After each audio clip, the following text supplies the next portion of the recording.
Alright, today I'm going to go over a little bit of how to load geocaches when you're going on a trip. The other video I did, geocaching with a Garmin GPS, seemed to be pretty popular, so I'm going to use this as an add-on. I won't go over all the things that you can do because the other video pretty much explains that, but this is just going to be a little segment on how to put geocaches into Garmin GPSs, and this is the newer style. This is from the 62, 64, Oregon, Dakotas. If you have a 60, this will not work. For today, I'm using my 62 just as an example here. Then I'm actually going to be using Dakota 20 for most of the loading today. So it's already plugged in, and we're going to go on to the computer and show you how we load in geocaches. To save some time on this video, I've already got the Dakota 20 plugged in, so the computer's already recognized it. So what we're going to do now is we're going to see what's on that Dakota just to make sure we don't overload it. And I have a Windows 8 computer. If you don't have Windows 8, then you would go to the Start menu on a 7. On the Windows 8, I go to this folder here, and I'm looking for this triangle here.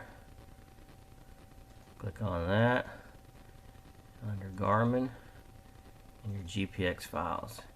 And you want to check here because you don't, on this particular unit, you don't want to put over 2,000 geocaches. The new 64s will go up to 5,000, but if you do that, it may lock up, and if it locks up, then it's quite a deal to get it loaded back in and to get those removed. So just be careful how many you put in at one time. So we're going to go ahead and remove. We'll just go ahead and remove all these here.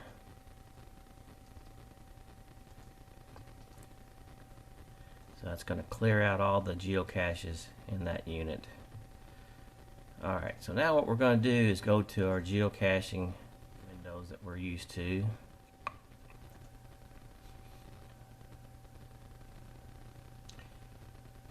And we're going to go to the map.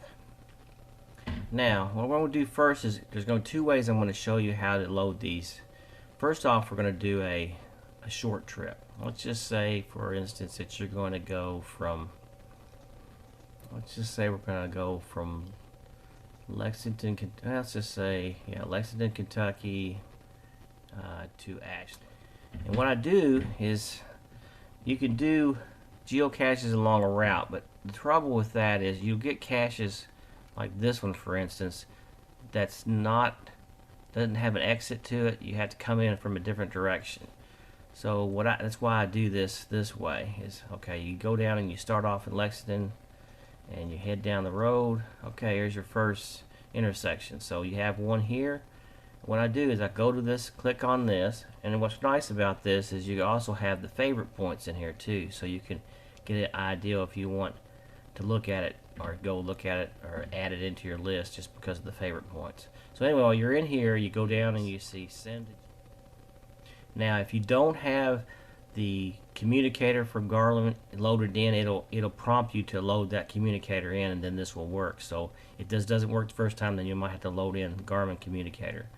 Okay, it's found the device. I'll go ahead and it's already found it. So anyway, we're going to write it. You hit the right button, and now that's in the GPS. And then we're going to go down here and do another one. And the GPS. Right. Okay. Head on down the road, and you see right here, there's no interchange here. Unless there's something here that I want to go see. That has 8 favorite points, so maybe I will add it into my list. Check it out. Go by that wrong. And you want to hit right. Okay, keep on heading down the road. There's another one. There's 2 of them. So you don't want all these caches, but you want to maybe stop in for gas or something. So you want any of them that you might stop in. Have a bathroom break. Yes. Right. And you just keep on doing the same procedure.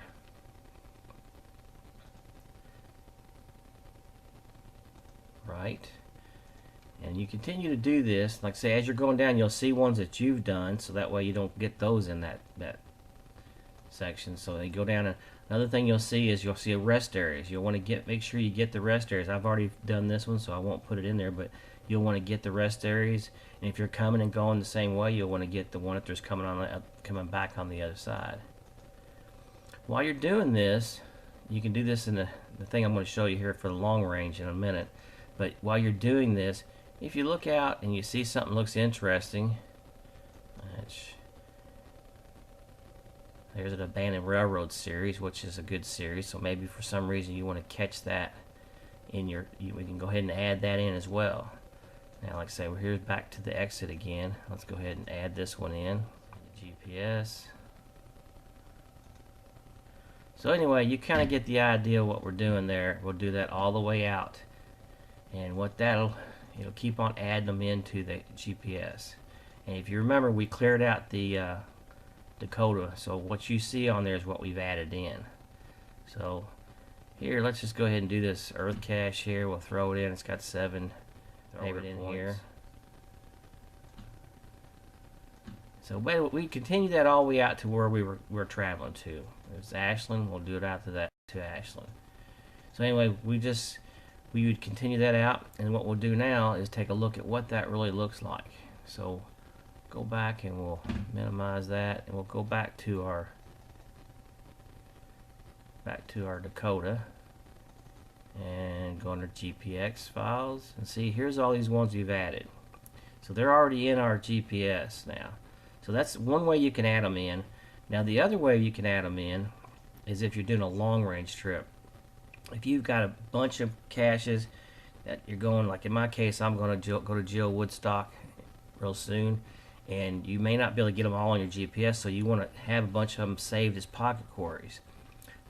So what you do there is you want to go in to your geocaching page, and you want to go under your manage your list, and you want to create a new bookmark. In this case, we're going to call it just say on the way to GW. Okay. What you want to do is you don't really want everybody to look at these, so you'll put you won't click any of these boxes. That way you'll only see the only ones that are on here. And you want to create the bookmark list. Okay, we created that. Now we'll go back and we'll take a look at it. Alright, go back to our list.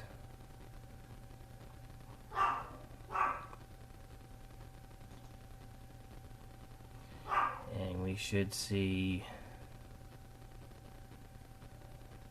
here it is, on the way to GW. Alright, so it's in there. So now what we'll do is we'll go back to our map again. Okay, here's your map here. And what we'll do here this time, we'll just act as though we're leaving Cincinnati and heading to Geo Woodstock. So in this case, we'll move out, go down to Cincinnati. Okay. And here you are coming outside of Cincinnati. You wouldn't bother to put, I do big pocket quarries if I'm in a city. Outside of them is when I do these. I'm going to start here. Let's just start here at the Miami River. And we'll work our way on out.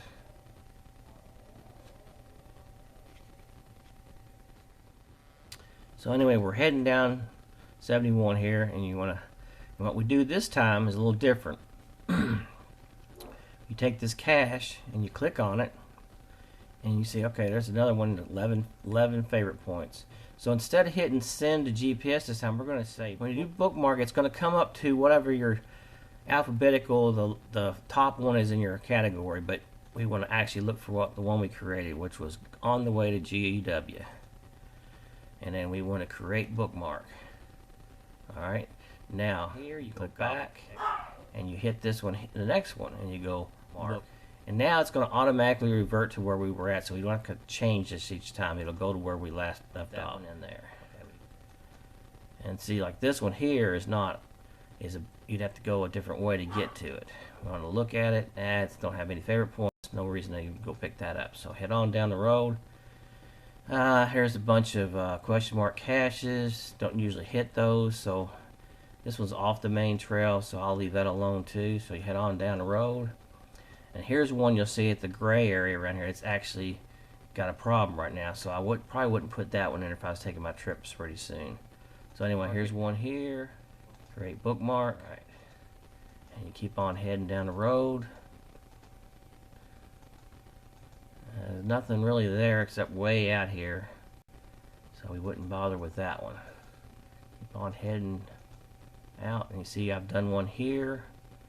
And here's one we might want to grab. So get great bookmark. Continue this all the way out to where you might be going. Like I say, here's a rest area. We definitely would want to get all these rest areas if you were coming and going the same direction. And you keep this going all the way out to where your destination is going to be. And while you're doing this, again, you look out to see if there's anything out here that might catch your eye, that maybe we want to take a side trip. So you look out and you see a river area here. You go down through here. You might find a state park that you want to visit. So you kind of pan out as you're going along. Again, as I would always do, always grabbing these ones that are interchanges. That way, if we're there for gas, I can pick up a cache along the way. So, and then another thing, when you get to a bigger town like this, here's Columbus, so I wouldn't even bother getting any in here. Like I say, you could always do a pocket quarry if you know you're going to spend some time in town, and then as you're heading back out of town again, then you start picking them back up again. There's another one. Mark it. Great bookmark. Now that we've done that, let me show you what that looks like. Okay, you go back into, you go under your manage your list. Now you're going to find that one down here. Why do I have trouble finding this thing? Here it is, on the way to Jillwood. We've got 6, and you can take a look at those 6 if you want. Here they are. And what you can do now is you can create a pocket quarry with that. Yeah, where'd it go? Yeah, there it is. Create pocket quarry. And now you can name it. You say, on the way to GW. Now what you might want to do is break it up into 2. If you think you're going to have a bunch more, you might want to put on the way to GW day 1. And then maybe day 2. So we'll just do day 1 on this one. Okay.